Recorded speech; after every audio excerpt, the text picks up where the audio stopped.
꺾이지 않는 믿음이라는 제목 가지고 함께 하나의 말씀을 나누고 싶습니다. 이 땅에 존재하는 교회 공동체가 우리에게 주는 참 많은 메시지들이 있는데 그 중에 하나가 있다면 단연 저와 여러분들의 영적인 정체성이 아닐까 싶습니다. 그래서 보통 교회를 이 땅에 존재하는 하나님의 나라이다, 불완전하나 그래도 이 땅에 존재하는 하나님의 나라이다라고 우리가 표현들을 하는데, 하나님의 나라다라고 표현하는 이유 중에 하나는 하나님의 말씀과 그분의 법이 지배하는 곳이기 때문에 그렇습니다. 저와 여러분들이 교회로 부름받았다라고 하는 말은 교회 건물과 대조되고 비교되는 관점에서 쓰는 표현이 아니고요. 저와 여러분들이 교회라고 하는 것은 저와 여러분 역시 하나님의 말씀과 하나님의 법을 기준으로 삼는 자들이 되었고, 하나님의 그 법을 삶의 기준으로 삼고 사는 자들이 되었다라는 뜻입니다. 그래서 여러분, 예수를 믿게 되면 우리의 삶의 기준이 달라지는 것도 바로 그 이유 때문이죠. 그런데 여러분, 제가 앞서 얘기했던 것처럼 교회가 부분적으로나마 하나님의 나라를 보여주는 곳입니다. 그러나 약간의 불완전함이 있습니다라고 표현하는 이유는, 우리가 이 땅에 하나님의 나라를 구현하고 보여주고 특별히 하나님의 말씀이 지배하는 공동체임에도 불구하고 그 구성원들인 저와 여러분들이 불완전하기 때문에 그렇습니다.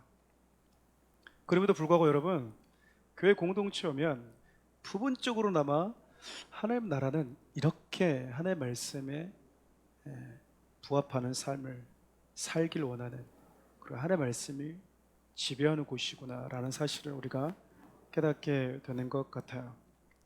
우리가 소위 예전에는 이 전도하거나 그럴 때 어떤 말들을 참 많이 했었냐면요, 예수 믿으면 복을 받습니다. 당신 예수를 믿으면 자녀가 잘 되고 사업장이 잘 되고 그리고 여러분의 하는 일들이 다 형통합니다 라고 하면서 전도를 하는 분들이 많이 있었습니다. 여러분, 그렇게 해서 예수를 믿게 된 자들도 있어요. 하나님은 사람들을 부르는 방식이 참 다양하기 때문에 그렇습니다. 잠자다가 잠꼬대하는 소리를 통해서도 믿는 자들이 있을 정도로 다양한 방식으로 우리를 부르시거든요. 근데 여러분, 그게 복음은 아닌 거예요. 그것이 성경에서 말하는 믿음의 사람들은 이렇게 사는 것입니다 라고 하는 기준은 될 수 없어요. 왜냐하면 여러분, 예수님을 잘 믿어도 우리 삶 가운데 소위 우리가 기대하는 형통함이 주어지지 않을 수 있기 때문에 그렇습니다. 앞서 우리 형제님이 간증했던 것처럼 이 이야기의 끝을 우리는 아직 잘 몰라요. 내 삶에 여전히 굴곡이 있을 수 있고, 한 차례 나를 대적하는 자들이 있었지만 이후에 또 대적하는 자들이 또 생길 수도 있고, 내 삶에 내 의지와 상관없는 크고 작은 터널들을 우리는 언제든지 만날 수 있기 때문에 그렇습니다. 그런데도 불구하고 우리가 예수 그리스도를 믿고 따르는 것, 그리스도인이기 때문에 그래요. 사도행전의 표현을 빌리면 그리스도인이라고 하는 것은 예수님 때문에 내가 고난을 받고 불이익을 받고 손해를 받고, 내가 예수님 때문에 내가 나의 부를 축적할 수 있음에도 불구하고 그것을 필요한 자들에게 나누고 섬기는 사람들, 예수 믿는다고 해서 내 삶 가운데 하나도 되는 것도 없음에도 불구하고, 잘 풀리지 않은 것 같음에도 불구하고, 아니 오히려 예수님 믿고 나서 내 삶이 더 가파른 나락으로 떨어진 것 같은, 오히려 잘 되기보다는 잘 안 되는 것 같은 그런 상황에 내몰리는 것 같아도 여전히 예수님 믿는 그 믿음을 포기하지 않겠다고 하는 사람들, 그 사람들을 성경은 그리스도인이라고 이야기를 합니다. 만약 여러분, 우리가 예수님을 믿으면 잘 됩니다, 그것이 복음이라고 한다 그러면, 그런 일들이 우리 삶 가운데 내 뜻대로 이루어지지 않았을 때 교회 공동체를 떠나고 믿음을 떠난다 하더라도 목회자는 아무것도 그들을 붙잡을 명분이 없는 거예요. 여러분, 우리가 지난 시간 살펴보았던 것처럼 안디옥과 수많은 이방 땅에 흩어졌던 사람들이 교회를 짓고 공동체를 만들고 거기서 예수 그리스도의 복음을 함께 전하면서 크고 작은 부흥들이 일어나기 시작했지만 그 안을 들여다보면 그곳에 모였던 수많은 믿음의 사람들은 저마다의 아픔들이 있었거든요. 소위 예수님 믿고 인생 참 고단하게 살았던 사람들입니다. 우리 수많은 교회사를 보면요, 어느 나라나 마찬가지로 예수님 믿는다고 하는 그 믿음 하나 포기하지 않아서 그 삶의 위기를 경험하는 사람들은 참 많았어요. 여러분 삶도 마찬가지일 겁니다. 예수님 믿게 되면 일단 내 사업장부터 정직하게 하려고 해야 되거든요. 눈 가리고 아웅하려고 하는 그 모든 사고들, 예수님 믿기 이전에 살아왔던 내가 해왔던 삶의 패턴과 그리고 사업의 방식들을 다 재세팅하는 거거든요. 그럼 여러분 상당히 불편할 때가 많습니다. 그럼에도 불구하고 우리가 예수 그리스도가 원하는 그 삶을 추구해 가는 이유는 우리가 그리스도인이기 때문에 그렇습니다. 어떤 목사님이 그런 말씀을 하세요. 인생은 의미 있는 삶이다. 의미로 산다. 의미로. 맞는 것 같습니다. 우리 인생 가운데 사람들은 대부분 가치 있는 삶을 추구하기 때문에 그렇습니다. 왜 사는가라고 물어보면 사는 것에 있어서 그 삶을 지탱하게 만드는 의미 있는 삶, 가치 있는 삶이 있기 때문이거든요. 그리스도인으로 부름받았다고 하는 것은 내가 이 땅에서 예수님을 믿고 난 이후에 조금 더 잘 되겠다라고 하는 그런 생각과 그런 사고보다는 어떤 순간에도 내가 예수 그리스도 믿는 그 믿음을 포기하지 않고 나를 향한 우리 주님의 사랑이 한결같듯 주님을 향한 나의 사랑도 한결같으리라고 하는 그 다짐을 갖고 살아가는 것이거든요. 우리는 그것을 가지고 신앙생활 이렇게 표현합니다. 가끔 이렇게 질문하는 분들이 있어요. 목사님, 예수를 믿는데도 불구하고 왜 이 땅에 고통이 존재하고 고난이 존재합니까? 그리고 저는 예수 믿기 이전보다도 여전히 별로 그렇게 달라진 것 같지는 않습니다. 뭔가 기대했는데 여전히 내 인생 가운데 아픔이 있고 슬픔의 터널들은 여전히 지나가고 있습니다. 여러분, 아담과 하와가 범죄하기 이전에 하나님께서 주신 세상은요, 죄와 죽음이라고 하는 저주가 없었어요. 그런데 이들이 하나님으로부터 독립선언을 하고 스스로 자기의 삶의 주인이 되고자 할 때 하나님이 주신 선물과 같은 이 세상에 죄와 죽음이라고 하는 저주가 침투하게 됩니다. 그리고 인간은 그 죄와 죽음 아래 지배를 받게 되어버렸죠. 여러분, 그 인간을 우리 주님이 불쌍히 여기셔서 하신 일이 뭐죠? 구원하기로 결정을 하십니다. 그 죄와 죽음의 그늘 아래 지배하려는 자들을 건져내기로 결정을 하셨어요. 다짐을 하셨다는 얘기죠. 그래서 예수 그리스도를 보내주셨거든요. 여러분, 그러면서 그분이 죄와 죽음이 지배해버리게 된 그 세상 가운데로 들어오셔서 가장 먼저 하신 일은 저와 여러분들을 새로운 피조물로 바꾸는 것이었습니다. 하나님의 자녀로 신분을 바꿔버린 거죠. 다시 리본 시켜버린 거예요. 우리 생명이 존재하는데 새로운 생명으로 다시 태어나게 만들어버린 거죠. 여러분, 우리가 새로운 예수 그리스도를 믿고 하나님의 자녀라고 하는 신분이 바뀌었을 뿐이지 우리가 살아가는 세상이 바뀐 것은 아닙니다. 저 여러분이 살고 있는 발을 딛고 살아가는 세상은 아담이 범죄했을 때 죄와 죽음이 침투한 그 세상이거든요. 무슨 얘기일까요? 저와 여러분들이 예수 그리스도를 믿고 신분이라고 하는 하나님의 자녀라고 하는 거룩한 신분이 바뀌고 우리의 삶에 소망이 생기고 죽음이 더 이상 끝이 아니라 죽음이 영원한 생명으로 들어가는 통로가 되어버리는 자들로 바뀌었다라는 것이지, 우리가 이 땅을 사는 동안에는 여전히 예수를 믿는 자나 믿지 않는 자나 똑같은 슬픔과 눈물과 아픔의 터널은 다 지나간다는 이야기입니다. 다 지나간다는 거예요.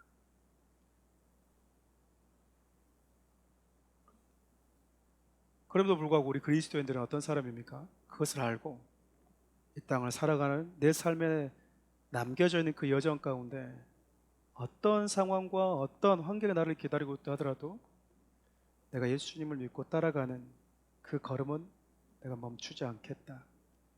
그게 그리스도인입니다. 그게 그리스도인이에요. 여러분, 그리스도인이십니까? 여러분, 이렇게 이방 땅에 흩어진 수많은 믿음의 사람들이 신앙을 지키고 믿음을 지키고, 그래서 그들 통해서 또 다른 사람들이 믿음 안으로 들어오고 있는데, 초대교회를 향한 이 사단의 환란과 고난과 핍박의 바람은 아직 끝날 기미가 보이지 않아요. 돌이켜보면 예수님 믿고 따라가던, 예수님을 믿고 신앙생활을 하겠다고 했던 나라와 민족, 한 개개인이 삶이 형통했던 적은, 평탄했던 적은 그리 많지 않았던 것 같습니다. 오늘 본문도 어떤 장밋빛의 어떤 그런 결과로 끝나는 것이 아니라, 부흥하고 있더라, 더 부흥했더라, 더 부흥하더라 라고 하면 좋은데, 부흥하더라, 사람들이 몰려들더라, 그런데 사단이 가만히 있지 않더라, 이렇게 다시 시작이 되거든요.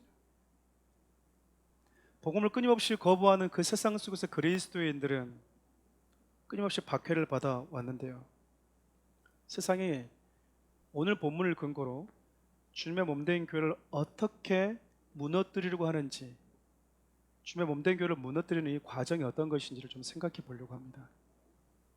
그리고 사단이 이런 공격들, 즉 교회 공동체를 무너뜨리려고 하는 사단의 그 강교 앞에서 우리 성도들은 어떻게 해야 되는가, 이 부분을 좀 나눠보려고 그래요. 먼저 여러분, 예수님을 믿고 따르는 교회 공동체, 그리스도인이라고 하는 거룩한 신분을 가지고 살아가는 저와 여러분들, 쟤들이 이제 어떤 순간에도 예수님을 포기하지 않고 끝까지 믿겠대, 그리스도인이 되어버렸대, 잘 되든 잘 되지 못하든 그 믿음을 포기하지 않는 그리스도인이래. 그런데 여러분, 사단은 포기할까요? 포기하지 않습니다. 끊임없이 회방하고 음해하고 방해하기 때문에 그렇습니다. 제가 양육할 때 이런 표현들을 종종 쓰는데요, 저는 지금까지 그 친구들을 만나고 학교 생활하면서 들었던 말들 중에, 너는 가톨릭 신자가 그렇게 사니? 라는 말을 들어본 적이 없습니다. 들어보신 분들 혹시 계신가요? 너는 어떻게 마호메트를 따르는 사람이 그딴 식으로 사니? 들어본 적이 있으십니까? 너는 어떻게 불자가 그렇게 사니? 그런데 모두가 알다시피 교회 다니는 녀석이 왜 그딴 식으로 사니라고 하는 소리는 참 많이 들어봤습니다.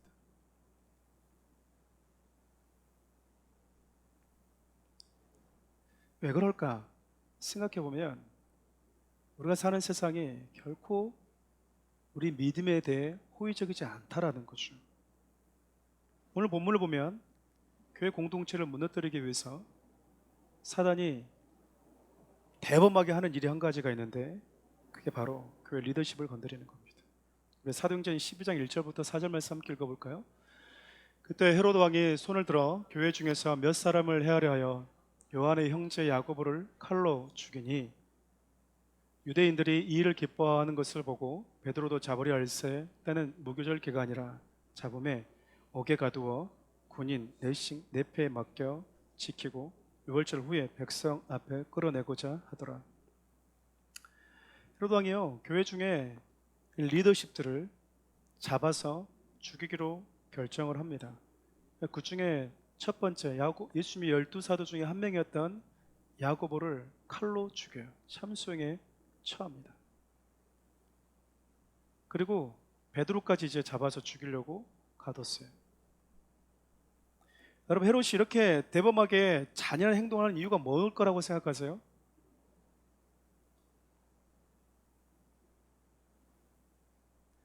여론 때문이었거든요. 유대 땅의 절대적 권력을 유지할 수 있으려면 유대인들의 환심을 사야 되는데, 그 환심을 사는 가장 좋은 방법 중에 하나가 이 기독교로 가는, 이 유대교 입장에서 봤을 때는 상당히 이 옆구리의 가시와 같은 이 기독교를 지그시 좀 밟아주는 거거든요. 없앨 수는 없다면 이 얼굴을 들고 살 수는 없을 정도로 만들어주고 싶었거든요. 그래서 여러분, 시범적으로 예수님의 12사도 중에 한 명인 야고보를 죽이니까 여론이 올라가요, 안 올라가요? 여론이 급속도로 올라가는 거예요. 유대인들이 환호하기 시작하는 거예요.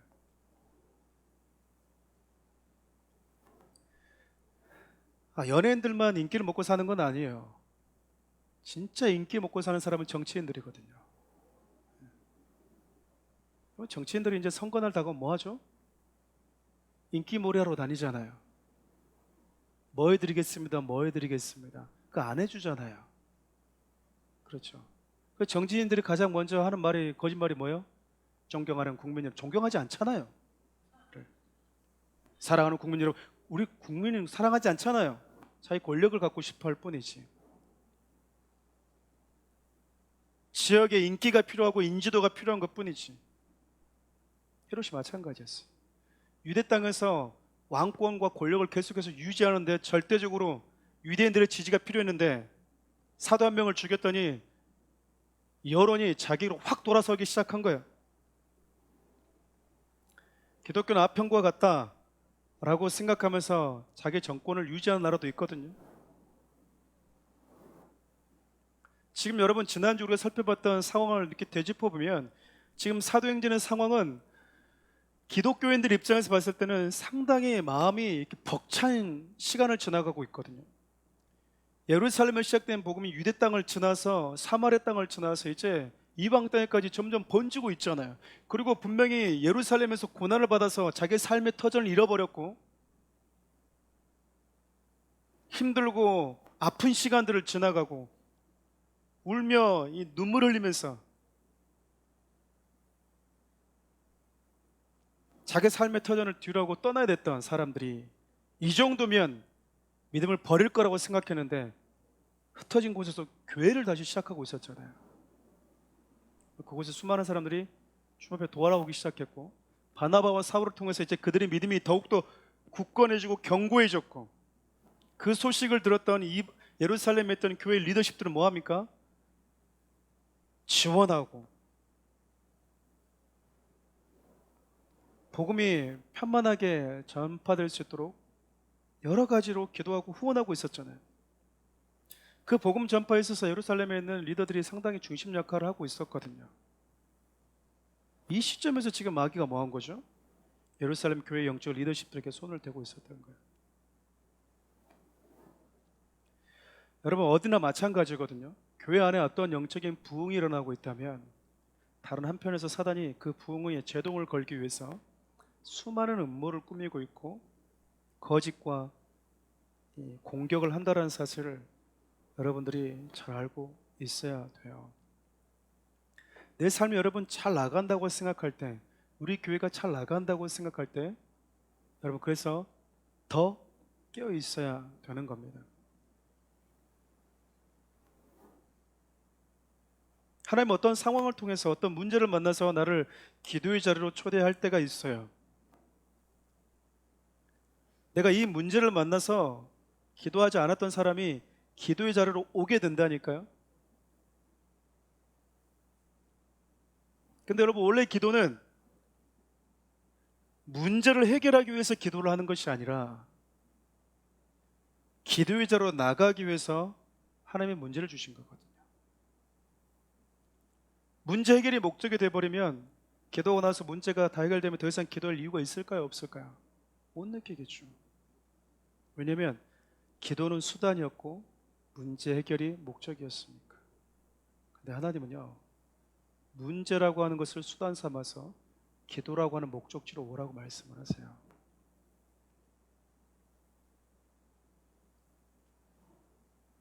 여러분과 저의 인생 가운데 수많은 이런 여러 가지 어려움들을 만날 수 있어요. 그래서 여러분 인생 가운데 크고 작은 일들 가운데 하나님이 형통함을 주시고 교회적으로도 어떤 부흥이 일어날 때는 항상 뭘 준비하셔야 됩니까?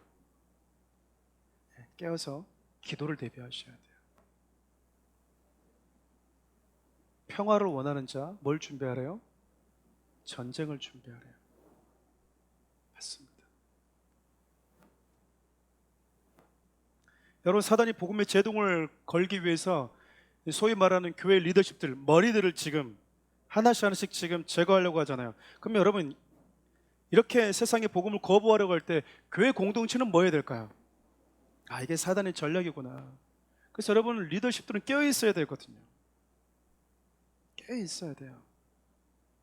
단상에서 여러분 아무것도 아닌 것 같지만 마이크를 두고 찬양을 하거나 아니면 웰컴도 마찬가지고 찬양도 연주도 다 마찬가지죠, 여러분. 단상에 서는 게 정말 아무것도 아닌 것 같은데요. 사단의 그런 방해들 참 많습니다.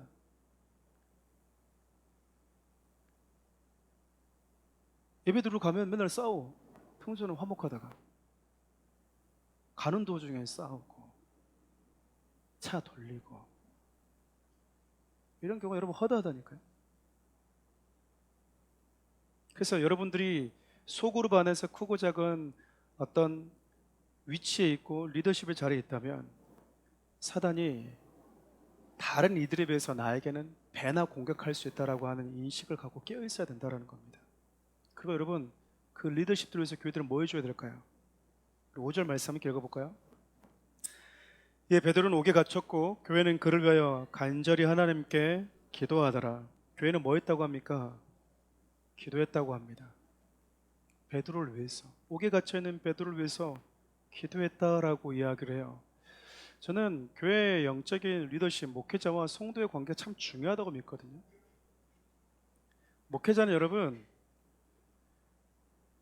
돌격 앞으로 하는 사람이 아니에요. 목회자는 나를 따르라 얘기해 줘야 돼요.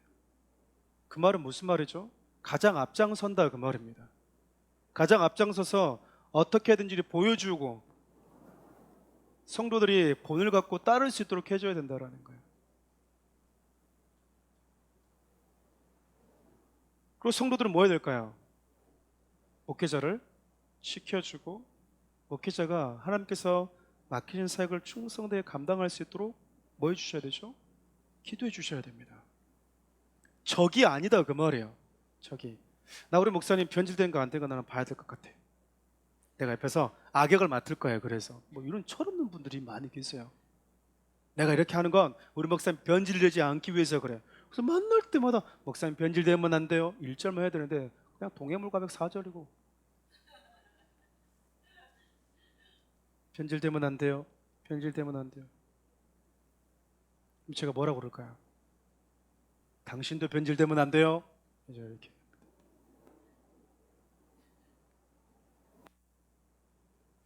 교회 리더십은 그런 것 같아요.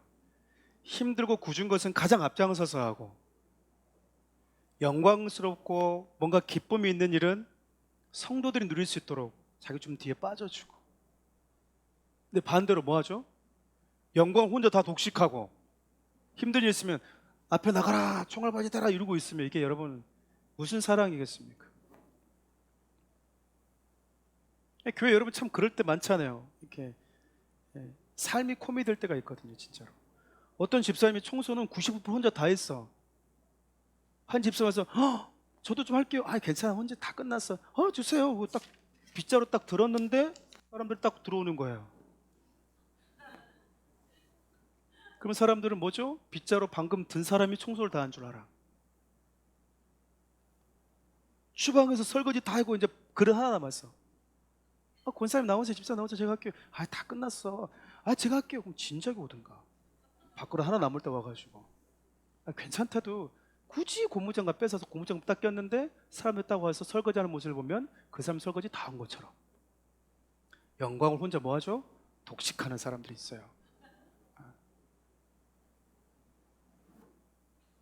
저는 여러분과 제 모습이 하나님께 기억되는 것을 소중하게 여기는 사람이라고 하는 게 바로 그음이거든요.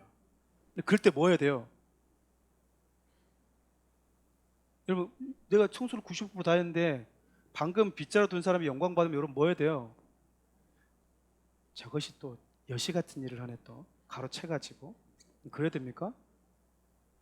그냥 살며시 빠져주세요. 그냥 빠져주면 되지. 거기서 아니야 내가 권세 마셨어요? 이렇게 하지 말고 뭐예요? 그냥 나와버려. 거기서 장갑도 마찬가지고 고무장갑 끼고 있는 사람 옆에서 그냥 계속 옆에서 실은 내가 했는데 이러고 옆에 계속 왔다 갔다 하지 말고 뭐예요? 빠져주는 거예요. 그래 5%라도 한 게 어디냐 라고 하면서 그게 리더라니까요. 그래서 누가 알고 있으니까요. 우리 주님이 알고 계세요. 우리 주님이 알고 계신다니까요. 여러분 왜 이런 말씀을 드리냐면 교회 안에 목회자와 성도의 관계가 되게 갈등과 긴장 관계에 있는 곳이 의외로 많아요. 의외로 많다고요. 여러분, 목회자는 여러분과 다른 게 별로 없습니다. 가끔 저에게 어떤 아이들이 그래요. 집사님이세요? 저한테 물어요. 그러면 제가 이 녀석이 지금 목사님 앞에서 지금 집사라고 그러지 않습니다. 제가 한때 청년부를 맡았는데 한 청년이 저에게 그 공동체를 나가면서 되게 좀 불쾌했나 봐요. 제가 메시지를 전하는 게. 저한테 전화가 왔어요. 담당 목사였는데 저한테 이렇게 얘기를 했어요. 김현 형제님,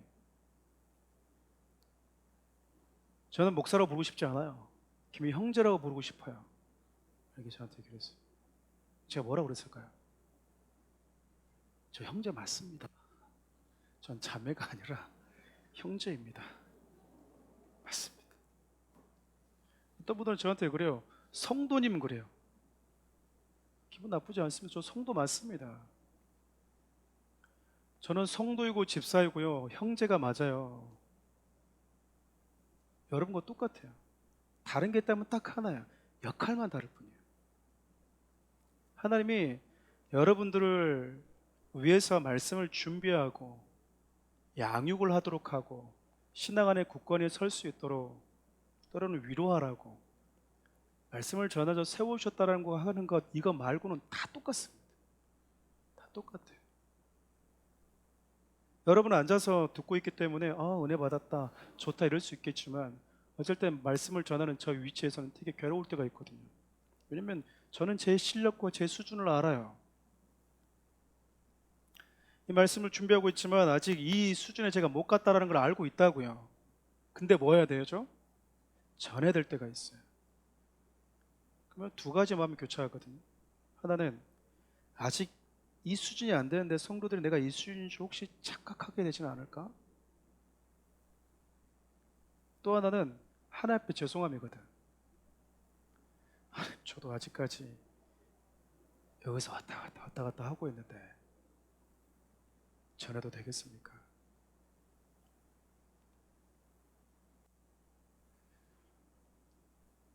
베드로가 옥에 갇혔어요? 우리에게는 아직도 10명의 사도들이 있습니다. 이게 아니잖아요. 저는 교회의 리더십과 목회들과 성도들의 관계가 이래야 된다고 생각합니다. 여러분, 우리 교회 성도님들이요, 온라인 기도회나 이게 기도하는 걸 보면 진짜 저를 위해서 기도 많이 하시더라고요. 미안할 정도로. 저는 막 저 블레싱 해준 걸 되게 좀 부끄러워하거든요. 저야 막 여러분들한테 이렇게 블레싱을 하지만 여러분들이 서서 막 스승의 날으로 막 목사 좀 그것이 쪽팔려가지고 못합니다. 부끄러워.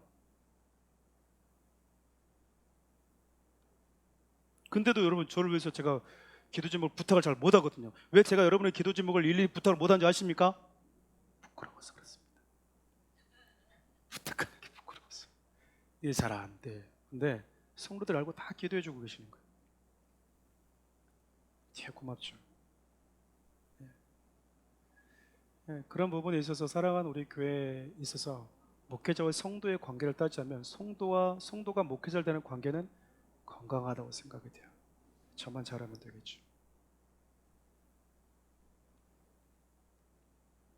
근데 여러분 우리가 오늘 말씀을 자세히 보면요,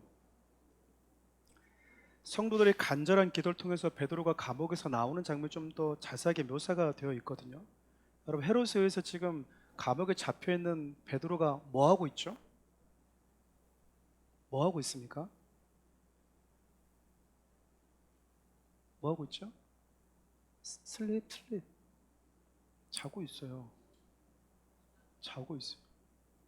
그럼 감옥에서 지금 자고 있다니까요.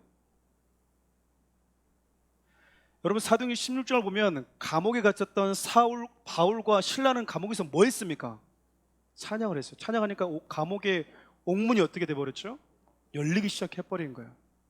근데 지금 베드로는 감옥에서 뭐 하고 있어요? 자고 있어요. 여러분 베드로 이 모습 보면 여러분 어떤 감정을 느끼십니까? 찬양하는 것도 참 대단한 믿음인데 저는 요 잠자는 믿음이 더 대단하다고 보거든요. 잠자는 믿음은 놀랍습니다. 내일 뭐 하는데? 내일 죽는데 천사 와서 깨울 정도로 깊은 잠에 빠져 있었던 얘기예요. 숙면을 취하고 있었다는 얘기예요. 이거 지금 감옥에서 내일 뭐 하는데? 죽는데. 여러분 이게 가능해요? 가끔씩 여러분 유튜브를 보면 지금도 중국은 사형제도가 있거든요. 죽기 전날에 이 사형수들에게 뭘 해주냐면 여자들에게는 마음껏 꾸밀 수 있도록 마음껏 먹을 수 있도록 해줍니다. 여러분 내일 죽는데 내가 오늘 먹고 싶은 랍스타 뭐 대게 뭐 킹크랩 이렇게 먹어요 여러분? 못 먹습니다 여러분. 그 스트레스와 부담감과 그 눌림 때문에요 먹는 것마다 다 취하는 거예요. 가는 도중에 소변 대변을 막 여자들 아가씨들도 그냥 넣어버린대요. 너무 공포감이 와버리니까. 근데 베드로 지금 뭐 하고 있어요? 설교 시간에 자는 것과는 좀 달라. 그렇죠? 설교 시간에 자는 거하고 좀 달라요. 자, 여러분들 이렇게 믿음 때문에 내일 베드로처럼 똑같은 사고 있을 때 자면 저 인정하겠어. 설교 시간에 자도. 근데 그거 아니면 설교 시간에 자면 안 돼. 그래 지금 자고 있잖아요. 근데 이거 생각해 보면 베드로의 마음이 어땠을 것 같아요? 마음이 이랬을 것 같아요. 아, 주님을 위한 나의 사역이 여기까지인가 보구나. 나 형제 야고보의 영혼을 받으신 예수님, 내일 저의 영혼도 부탁드립니다. 이러고 자지 않았겠어요?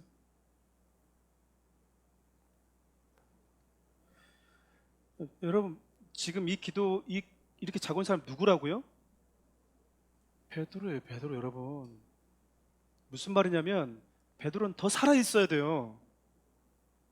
우리가 보통 아주 존경하는 목사님들이나 존경하는 권사님 성도님들이 빨리 이 세상을 떠나면 가장 안타까워하는 게 뭐죠? 조금 더 오래 있으면 뭐 할 건데 더 선한 영향을 미칠 수 있을 텐데 왜 우리 좀 빨리 데려가십니까? 이거잖아요. 여러분 베드로가 지금 하나님 앞에 예수님께 단 한마디의 기도도 하고 있습니까? 안 하고 있습니까? 안 하고 있어요. 더 살려달라는 기도를 안 하고 있다고요 지금. 하나님 내가 지금 수제자로서 사도들 중에 최고의 사도로서 복음을 전하고 유대인들이 그렇게 가길 꺼려하는 이방 땅에까지 가서 복음의 포문을 연 사람 아닙니까? 근데 어떻게 저를 좀 믿음 없는 좀 빌립이나 좀 도마부터 좀 먼저 좀 데리고 가고 난 다음에 나는 하이라이트니까 맨 마지막에 좀 해주셔야지. 하나님이 게임을 잘 모르시네. 좀 이럴 수 있지 않아요? 다른 맨 마지막에 해줘야죠. 이 그림이지 그림이 맞죠 하나님. 바돌로메나 이제 마태 얘들부터 좀 먼저 이렇게 좀 데려가시고 그다음에 나를 하셔야지. 지금 한참 쓰임 받고 있는데 잘 가고 있는데 왜 나냐 그 말이에요. 왜? 여러분 저는 이게 그리스도의 모습이라고 생각하거든요. 여러분 그리스도인은요, 특별히 리더십은요, 건강한 리더십은 내가 없으면 교회가 안 돌아가. 반대로요, 내가 없어도 하나님 일은 여전히 방해되지 않아. 이 두 가지가 같이 가야 돼요. 어떤 분들은 내가 없어도 교회 잘 돌아가면서 아예 발을 다 떼버린 분들이 있어요. 아무것도 안 해. 그러면서 뭐 얘기하는 거예요. 아무것도 하지 않은 자기 게으름을 주님이 다 알아서 하시죠. 막 이래. 그걸 게으르다고 얘기하는 거거든요. 또 반대로 어떤 분들은 내가 아니면 절대 교회는 안 돌아가. 내가 리더하지 않으면 아무것도 안 돼. 거의 집착 수준에 있는 분들도 있어요. 여러분 베드로가 주님이 오셔서 나를 이 감옥에서 건져 주겠지라고 하는 것에 대해서 1%도 기대하지 않았다는 것을 우리는 알 수 있어요. 이 오늘 본문의 내용을 보면 우리 9절부터 11절 함께 읽어볼까요? 베드로가 나와서 따라갈새 천사가 하는 것이 생시인 줄 알지 못하고 환상을 보는가 하니라. 이에 베드로가 정신이 들어 이르되 내가 이제야 참으로 주께서 그의 천사를 보내어 나를 헤롯의 손과 유대 백성의 모든 기대에서 벗어나게 하신 줄을 알겠노라 하여. 이게 지금 다 뭔 줄 알았던 거예요? 환상을 본 줄, 꿈꾼 줄 안 거야. 아니 옥문을 열고 나오는데도 불구하고, 그러니까 여러분 이루고 나왔다는 얘기 아니면 그냥 이루고 나왔다는 얘기예요. 눈을 부릅 뜨고 나온 게 아니란 얘기잖아요. 누가 치니까 자야 되는데 얼른 일어나. 곧 두고 빨리 따라와. 아씨 어디야? 이거 그냥 뭐 하고 있는지도 모르겠어요. 그냥 비몽사몽간에 따라 나왔다는 거 아니겠어요? 저는 베드로 너무 매력적인 것 같아요. 이게 보면 우리 같았으면 뭐 하죠? 사양 그 날 1시간 5분 전까지 기적을 베풀어 주옵소서. 기적을 베풀어 주옵소서. 혹시 단도대가 탁 올 때 그게 불러져 버릴까? 아니면 내가 싹 멈출까? 하나님 그거 지금 하려고 지금 알았어. 막 우리 혼자 상상을 너무 많이 해. 그렇잖아요. 베드로. 저는 베드로 너무 멋져요. 더 이상 있어야 될, 살아야 될 우리 주님이 데려가시면 나는 여기까지라는 것을 너무나 순수하게 받아들이고 있잖아요. 너무 순수하게 받아들이고 있어요. 여러분 저도 마찬가지고 여러분도 그랬으면 좋겠거든요. 여러분 사랑하는 우리 교회가 참 독특한 것 중에 하나가 뭐냐면요, 자, 여러분 리더십 안으로 들어오면 알게 될 텐데 저희 교회 모든 리더들은 1년입니다. 1년마다 바꿉니다. 더 하고 싶으시면 1년 더 할 수도 있고 또 1년 더 할 수도 있지만, 아니면 다 1년입니다. 왜 그렇게 하신지 아십니까? 일에 치이지 않도록, 번아웃 되지 않도록 하기 위함도 있고요, 당신이 1년만 하고 쉬셔도 하나님의 교회는 하나님이 세워가십니다. 내가 하나님의 일에 절대적으로 쓰임 받음에도 불구하고 하나님 앞에서 나의 무용론이라고 하는 이것을 아는 자가 되어야 되는 거예요. 여러분 베드로뿐만 아니에요. 우리 14절부터 15절 함께 읽어볼까요? 베드로 음성인 줄 알고 기뻐하여 문을 미처 열지 못하고 달려 들어가 말하되 베드로가 대문 밖에 섰더라 하니 그들이 말하되 내가 미쳤다 하니 그들이 말하되 그러면 그의 천사라 하더라. 여러분 베드로만 못 믿은 게 아니고요, 베드로를 위해서 간절히 기도했던 사람들도 베드로가 살아올 거라고 생각했어요? 못했어요? 못한 거예요 여러분. 그러니까 베드로가 문을 두드리면서 나 베드로야 라고 말해도 뭐 한 거죠? 못 믿었던 거예요. 근데 문을 좀 빨리 열어주지. 쫓아올 수도 있는데 로마 군인이. 일단 문을 좀 열어주고 나서 좀 하지는. 우리도 그렇죠. 살아계신 하나님을 믿으면서도 살아계신 하나님께서 행하시는 일들이 놀라울 때가 있고요. 여러분 성도들은 베드로가 갇혀있을 때 뭘 기도했을까요? 회복을 위해서 기도하지 않았겠어요? 그의 안전을 위해서 기도하지 않았겠어요? 하나님 우리에게 베드로가 너무 필요합니다. 베드로만은 안 됩니다. 주님, 그가 가면 교회는 어떻게 되겠습니까? 다시 우리에게 돌려보내달라고 그런 간절함이 아니었겠습니까? 그 간절함을 위해서 기도하고 있는데 그 간절함 그대로 이루어짐에도 불구하고 이들이 꿈꾸는 것 같았다고요. 여러분 저는 이 본문을 보면서 느끼는 것 중에 하나가 뭐냐면, 기도는요, 여러분 저를 한번 따라 하시겠습니까? 기도는 하나님께서 내게 오시는 길을 만드는 것이다. 하나님의 능력이 없어서가 아니고요, 하나님 우리에게 말씀하셨어요. 내가 너의 삶 가운데 일할 수 있는 비결, 여러분 하나님 저와 여러분들에게 호흡할 수 있는 능력을 주셨거든요. 근데 여러분들이 호흡을 하지 않으면서 나 숨쉬기 한번 해봐 하나님, 이러고 있으면 숨 안 쉬어지는 거예요. 이해돼요? 내 주위를 공기가 다 에워싸고 있음에도 불구하고 그 공기를 호흡하면서 살 수 있게 만드셨거든요. 이걸 해주셨다고요. 공기를 호흡할 수 있는 비결을 알려줬다고요. 근데 우리가 그 비결을 하지 않고 숨을 안 쉬면서 숨쉬게 봐 하나님 이러고 있으면, 이게 돌봄이 필요한 사람들이에요. 이분들은 참 심각해요. 돌봄이 필요해. 기도하지 않으면서 하나님 왜 안 해줘요? 돌봄이 필요하다고. 하나님이 뭐라고 말했죠? 내가 일하겠다. 근데 뭐 해라? 길을 터줘야 될 거 아니냐. 그 길을 만드는 게 뭐래요? 그게 기도예요. 여러분 목사님 저는 기도도 안 했는데도 별 문제가 없던데요. 기적을 경험하고 사시는 거예요. 은혜를 경험하고 사시는 거라고. 여러분, 그럼 중보기도는 뭘까요? 내가 사랑하는 내 남편, 내 자녀, 내 배우자, 내 가족들 24시간 지켜줄 수 없는데 그를 위해서 하는 중보기도는요, 하나님이 그에게 가셔서 일할 수 있도록 길을 만드는 거예요. 하나님 여러분 인생 가운데 일하기를 원하시는 분들 기도하십시오. 기도하십시오. 아까 우리 한빈 형제 얘기했잖아요. 기도 간단하잖아요. 기도가 간단하죠. 우리가 이제 좀 성향이 좀 달라요. 그냥 김삿갓처럼 나는 나그네요. 있으면 그만, 없어도 그만. 뭐 이런 분들은 주 해주십시오. 이 한마디도 간절한 거예요, 하나님 앞에서는. 근데 어떤 분들은요, 그게 아니라 뭐 하나만 없어져도 막 난리가 나는 분들이 있어요. 그러면 어떻게 기도할까요? 도와주옵소서, 도와주옵소서, 도와주옵소서, 도와주옵소서, 주시옵소서, 뭐 이렇게 기도할 거 아니야. 역사 주시옵소서, 주시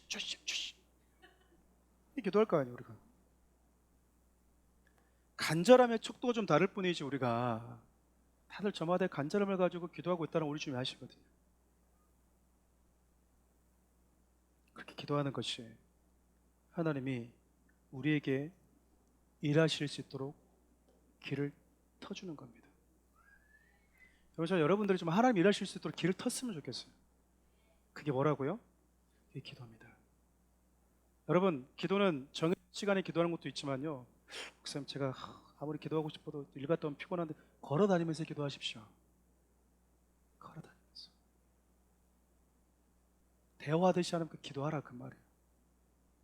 화장실 앉아있을 때도 뭐하고 기도하고, 밥을 먹으면서도 뭐하고, 운전을 하면서도 기도하시고, 버스를 타면서도 계속 예수님을 의식하십시오.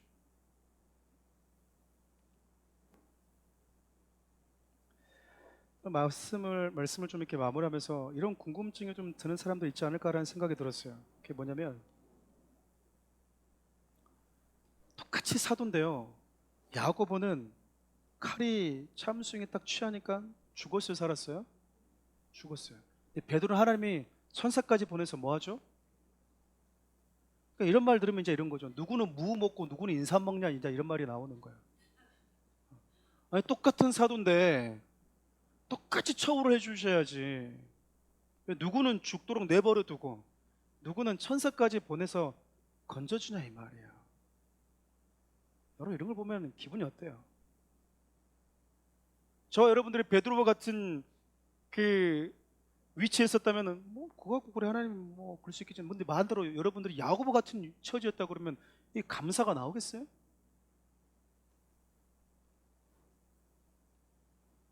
이 불공평을 볼 때가 있잖아요. 근데 여러분, 이거 우리 영역이 아니에요. 우리는 그저 나에게 주신 삶의 자리에서 내게 주어진 생명의 길이만큼, 그 길이만큼 성실하고 충성되게 살아갈 뿐입니다. 야고보 같이 사역을 마친 자들을 향해서는요, 우리는 존경심을 가져야 돼요. 그러나 베드로처럼 사역을 이어가는 자들에 대해서는 격려하고 응원하고 기도해 줘야 되는 것입니다. 말씀 마무리하려고 그래요.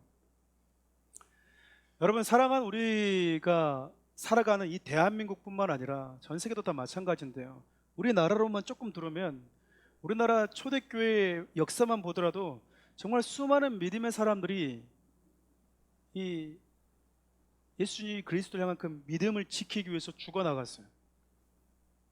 길선주 목사님, 손야호 목사님, 주규철 목사님 다 마찬가지거든요. 여러분의 대학로 가면 여러분들은 뭘 보시나요? 뭐 술집 기회 안 나시나요? 양화지 가면 뭐가 있냐면요, 선교사들, 순교자들의 묘지가 있어요. 그 옆에 뭐가 있냐면요, 절두산이라는 게 있거든요. 그 절두산이라고 하는 게 뭐냐면 예수를 끝까지 그 믿는 믿음을 포기하지 않겠다고 하는 사람들을, 당시 초대교회 성도들을, 선교사들을 목을 절단했던 산이거든요. 그래서 절두산이라고 그래요. 그럼 교회사 기록에 가면요, 그 한강에서 이렇게 빨래하고 있던 아낙네들이 저 위에서 예수쟁이들이 예수 끝까지 믿겠다고 해가지고 목 잘려가지고 목이 떼굴떼굴 또 굴욕을 받았잖아요.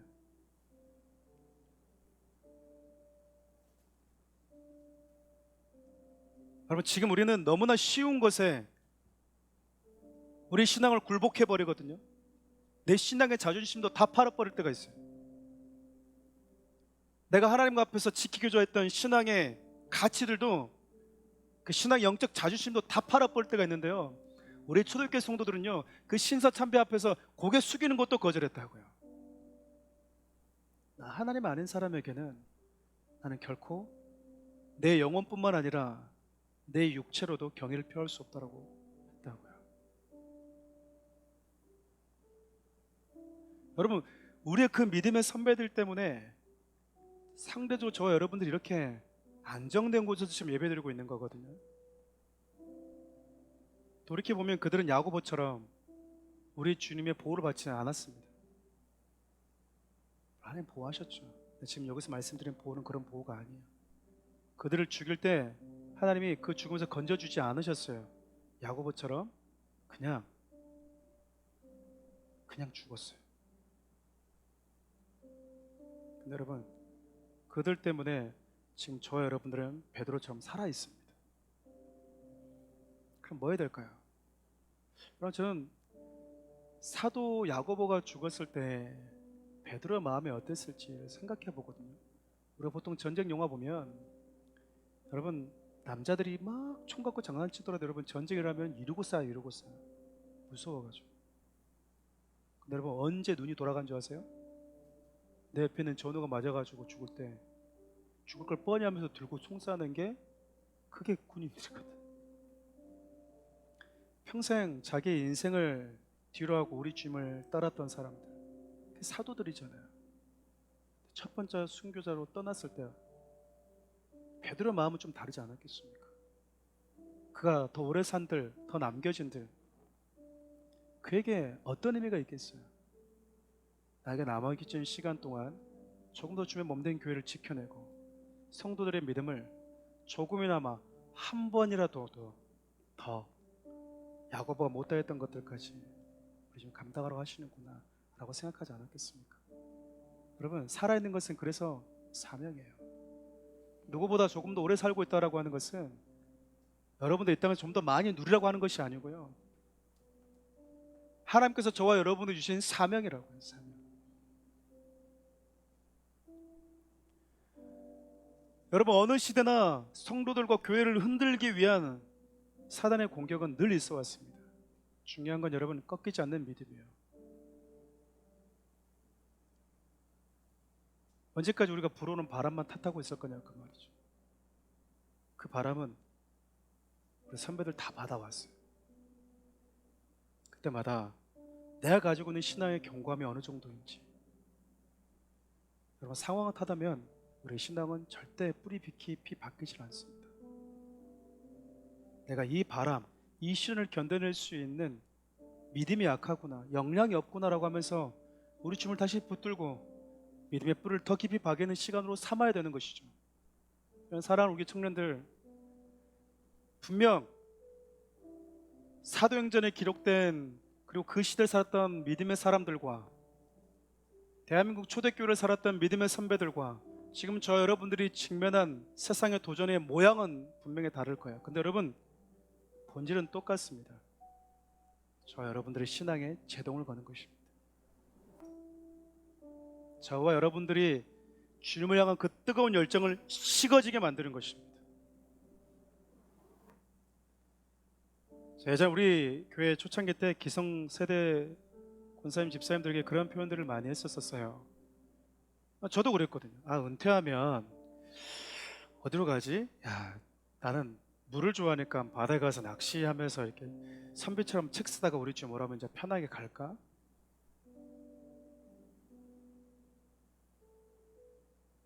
여러분, 상식으로 생각해보면 언제 우리 인생이 가장 뜨거워야 될까요? 주님을 만나는 시간이 가까울수록 뜨거워야 될까요? 조금 상대적으로 떨어졌을 때 뜨거워야 될까요? 상식적이지 않습니까? 그러면 여기서는 누가 가장 뜨거워야 될까요? 우리 권사님이 가장 뜨거우셔야 됩니다. 아이러니하게도, 역설적이게도 가장 뜨거우셔야 돼요. 노래는 어떻게 하신 줄 아세요? 나 한때 다 했었어. 그러니까 이제 은퇴하고는 쉬는 거예요. 그런 거 없습니다. 여러분 마음속에 주님을 향한 그 열정, 사단이 제동을 걸 거예요.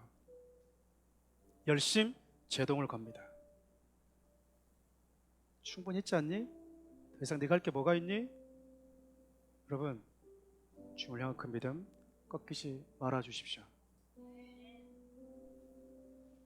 우리 찬양을 좀 올려드렸으면 좋겠는데요.